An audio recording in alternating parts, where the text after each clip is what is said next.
Ladies and gentlemen, welcome to Unarmored Talk podcast, where we will have real life conversations that helps you develop an accurate way of thinking. And the way we're going to do this is by gaining a better understanding of how emotions, feelings, and thoughts can influence the outcome of a personal or professional challenge. I'm your host, Mario P. Fields, and today's guest is Annika Hutzler. She is a United States Marine Corps retired veteran. I know y'all like she looks like she's 13. She's medically retired. God bless her. And she's not 13. She's 14. Annika, welcome to Unarmored Talk podcast. Thank you so much for having me.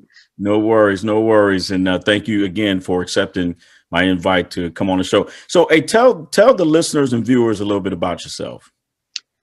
So I was born May 9th. It was a Thursday, 2:10 a.m. I'm just joking with you.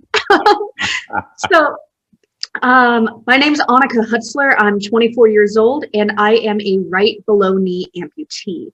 I'm coming up on 2 years for my ampuversary, so this is still fairly new, and not really sure.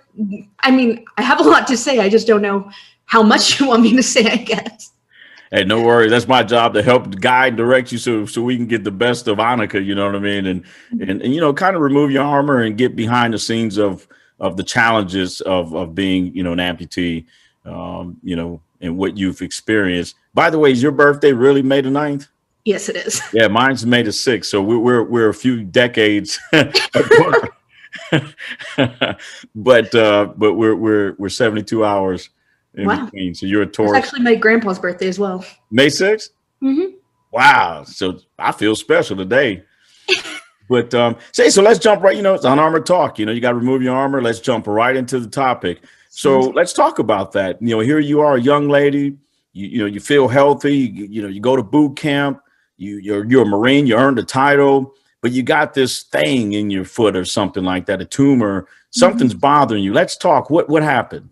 So I enlisted in May of 2017, and right off the bat, I felt a lot of pain in my foot, but being in Marine Corps boot camp, it's extremely difficult, a lot more physical activity than I was used to. So I kind of wrote it off initially. And then at the point that it started hurting too bad, I went to my drill instructors who also wrote it off, which, like I said, I was in boot camp. Everybody kind of complains about everything. So by the time that I went on and went to Marine combat training, and I was in so much pain, I kept Advil with me at all times. Wow. And I was taking Advil literally as much as I possibly could. Made it through Marine combat training and was in the schoolhouse. And it was about 3 months into the schoolhouse when my instructor told me I had to go to medical because I was falling out of slow formation runs, like 9-minute miles, and I was falling out of those. Wow. I was limping when I'd walk, and he said, hey, look, Lance Corporal Hutzler, or I was actually PFC at the time. Look, PFC Hutzler, you need to go to medical because you have one body and you need to take care of it. So in November of 2017, the doctors at 29 Palms told me that I had a stress fracture. So not the tumor yet.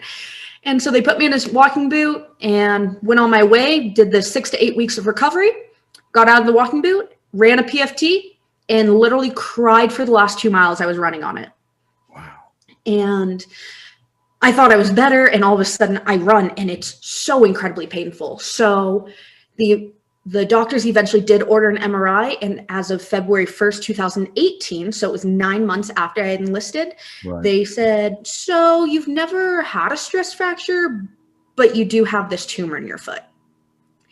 And the type of tumor I had is called an arteriovenous arteriovenous malformation. You did better than I would have ever done. And so this type of tumor is actually typically on the brain and spinal cord. So how it happened in my foot and how it got to the size that it was, not a single person can tell me. And it's so incredibly rare. So they sent me down to a civilian hospital while I was still in the schoolhouse, and it was a lot of procedures, a lot of trial and error, and eventually they did do a surgery to try to remove it, but it was so large and so engulfed within my foot, right, that it wasn't able to be removed all at once. And during this time, I actually got sent down to Wounded Warrior in Camp Pendleton, which is where I met you. And when I was about to go back to get the rest of my tumor removed, I ended up in the ER with cellulitis and a staph infection. Went through the entire process of that, ended up with osteomyelitis, which means cellulitis, which I didn't mention before, but cellulitis is a soft tissue infection. Right. Ended up getting osteomyelitis, so the soft tissue infection developed into my bones. And at that point, doctors didn't want to operate on me anymore. They said, hey, listen, your tumor isn't actually causing you pain. We don't think it's growing right now. We're just going to put you on lots of drugs and let you deal with it for the rest of your life. And I wasn't okay with that. So you know. Sorry, I have a lot to say. Oh no, this is fine. I mean, this is awesome. I would rather you talk to us and we get to know about you and be able to have a real life discussion than you're just quiet and we're going, okay, this is a podcast. But so what went through your mind? You know, you go from earning the title. Mm-hmm. You got this bright imagining. I believe you're imagining great things as a young Marine. Yes. And then all of a sudden there's a physical issue. Now you're at Wounded Warrior Battalion. You're under this sergeant major about 5'3" who thinks he's motivated. You know, I didn't tell the listeners and viewers that we actually have a relationship. Yes. But and by the way, when she checked into Wounded Warrior Battalion, people thought I was motivated. Good God. Yeah, Onyx has got me beat. But so you get into Wounded Warriors, you get this news that, hey, here's the deal. You not only do you have a tumor that's rare, that's normally on brains and spines, right, of people, yes, but now you have an infection and ain't much we can do anymore. What went through your mind? What emotions did you feel when that happened? I went through a lot of emotions. During this time, I actually also got diagnosed with generalized anxiety disorder and manic depressive disorder. Man. So, and even though I was diagnosed with them, it was all related to the situation. Right. So I was having such a rough time because I joined the Marine Corps, or I enlisted in the Marine Corps because I wanted to be a Marine. I wanted this title. I actually enlisted with a bachelor's degree, believe it or not. And it was my goal to Mustang and go to the enlisted commissioning program as soon as I was able, but I never even got that opportunity. And I just felt like I had all these plans and everything was taken away from me, and it wasn't by my choice. It wasn't like I decided, hey, maybe this isn't the best decision for me. It was right. All of these exterior factors said, right, hey, this is not what you're going to be doing. Yeah. Like I just, you know what? I want 2 pounds of tumor and 3 ounces of infection, please. Like exactly. Wow. So now you're dealing with depression. You're dealing with, which means something different to everybody. How did how did that affect you? How did that depression, let's talk about the depression. How did that impact your behavior? And then how did you think through that to move past the depression? So it's so easy as a Marine and Wounded Warrior to just shut yourself away, stay in your barracks room and play video games all day long, or just hide in your bed all day long. And luckily I was in Wounded Warrior, and they have a huge push for adaptive sports. Right. And they have so many resources beyond sports as well, from music to dog therapy, things like that. But the big one for me was sports. I grew up doing ballet. I never had an opportunity to play sports. My high school didn't even offer PE. Oh. So I went to a performing arts high school. So I did ballet twice a day, but I never had to run a mile before the Marine Corps. So having all of these sports, I started off with archery, and I wasn't very good at it, but it was so nice to have a purpose, because at that time I felt like I didn't have a purpose. I didn't have an MOS that I was doing. I didn't have anywhere to really be. We had formations, but other than that, I didn't have anywhere to be all day other than medical appointments. Right. So by having things like archery and swimming and just having these coaches that I can talk to and practice and have something to work on, it got me out of my room, which, like I said, gave me a purpose. which is, I just feel like that's something that everyone strives for. It's like, why am I here? What am I doing here? Why am I going through all these trials and tribulations? There has to be a purpose behind it. And I like how you highlighted you chose, you made the choice, you thought through it and you made the choice to, hey, let me try adaptive sports or something else, where others may have not made that choice. So I really like how you highlighted that. So you're doing it, and I've seen you do, you're amazing. So you're doing the adaptive sports, you've developed a new purpose in life. But at what point, did they say, hey, either you keep your limb and you continue to deal with these medical issues, or we're going to have to amputate it? At what point, or when that occurred, how did that affect you when you were made with that, you were put in that decision point? So the doctors never actually gave me that choice. I was the one that brought it up.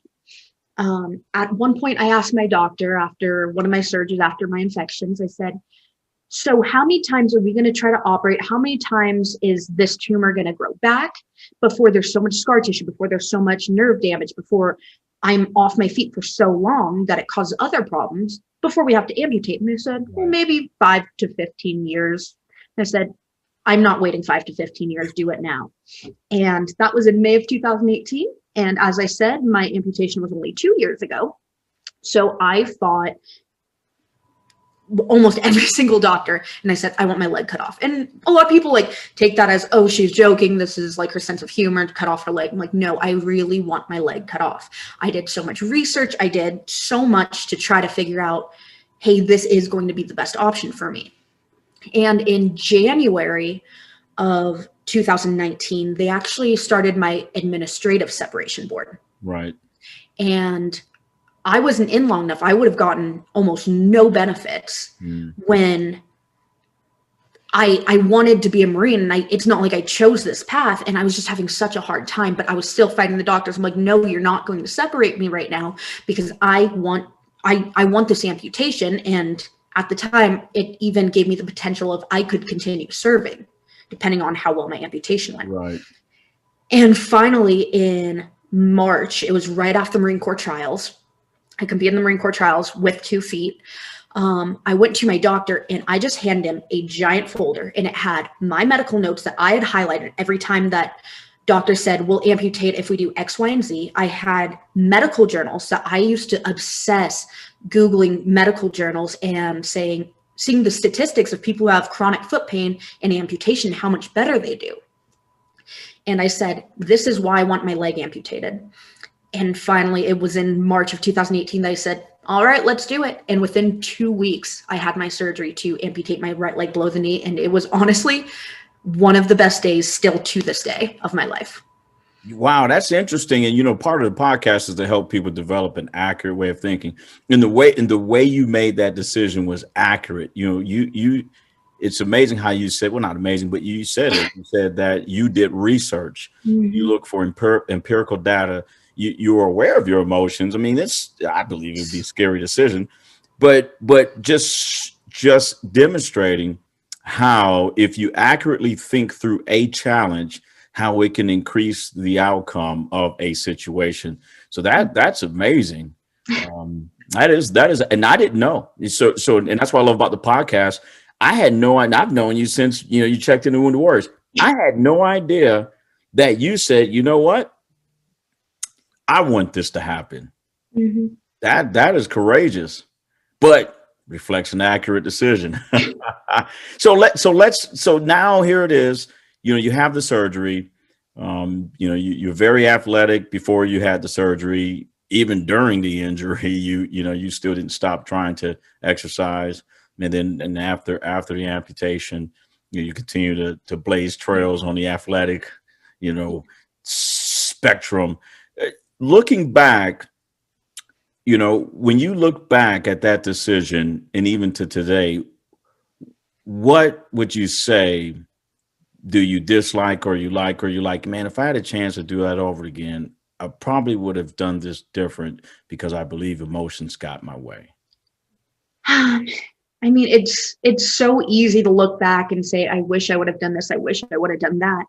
Because even my surgeon, as much as I hate that he said this, said, I want you to know that if the first surgeon had done what she did,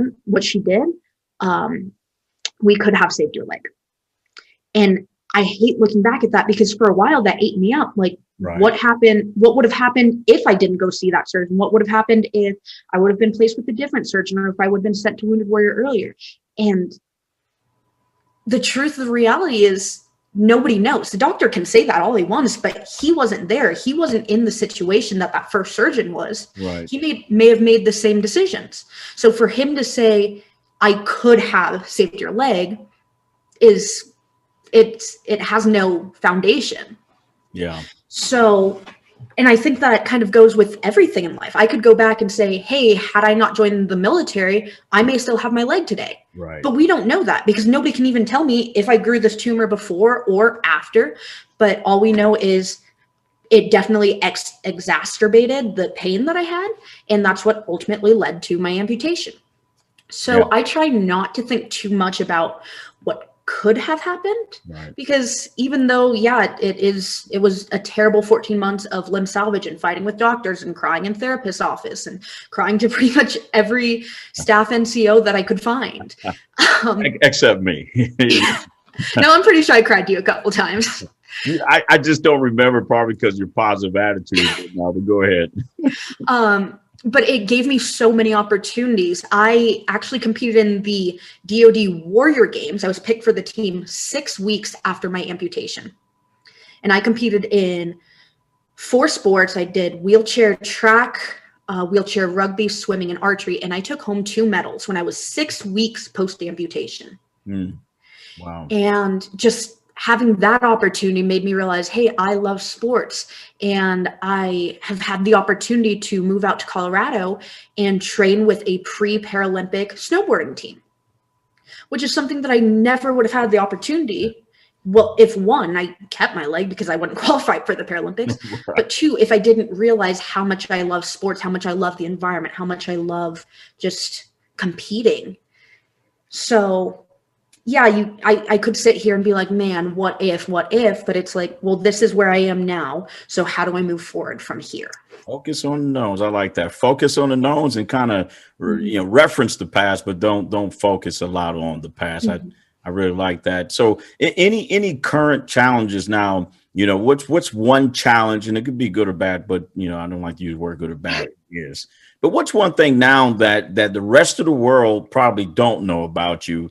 And they may have an assumption about, Annika. So the biggest thing in my life right now is I actually have sprained my quote unquote good ankle to the point that I need surgery on it. So I just pushed my body a little bit too hard, which is unfortunate, but typically I am a very active person. Over the summer, 3 days a week I did track, 2 days a week I did gymnastics, 3 days a week I did rock climbing, all at one time. Like I just have to be go, doing things at all times. So this has definitely been a setback because I can't do the sports that I love to do. And it's kind of hurting me mentally. However, I do understand that my body needs the recovery. I've pushed my body so hard since day one of the amputation that this has given me an opportunity to say, hey, my body has done some amazing things, but right now we need to take a step back, relax, and as soon as we get it fixed, we'll get up and going again. Wow. Well, I truly appreciated you, almost 4 years ago, but 3 years ago when you came to Wounded Warrior Battalion and just your positive attitude when you're faced with this situation. And I appreciate everything you do. And now I stalk you. I mean, I follow you on social media. And so what last parting words can you leave our listeners and viewers today? Something that I've always heard, and I try to keep reminding myself, is it's okay not to be okay. It's okay to be upset about things. It's okay to think, hey, life sometimes sucks and this isn't fair to me, but you can't wallow in it. You can have your moments. Your feelings are always valid, however you feel. But when you get stuck in that, then you can't progress. Acknowledge the way you feel now, and then move on past it, and leave that as a learning lesson. I like that. I like that. Well, ladies and gentlemen, Annika Hutzler, how can the world find you? I do have an Instagram. I am Annika the Amputee. Annika spelled Annika, and that is also my YouTube channel. Starting to get back into that, and I do go a little bit more in depth into my story on my YouTube channel. So if you're interested, or I kind of do just day in the life things. So if you're interested, check it out. Yeah, ladies and gentlemen, in her YouTube channel, she's got like 2 million followers.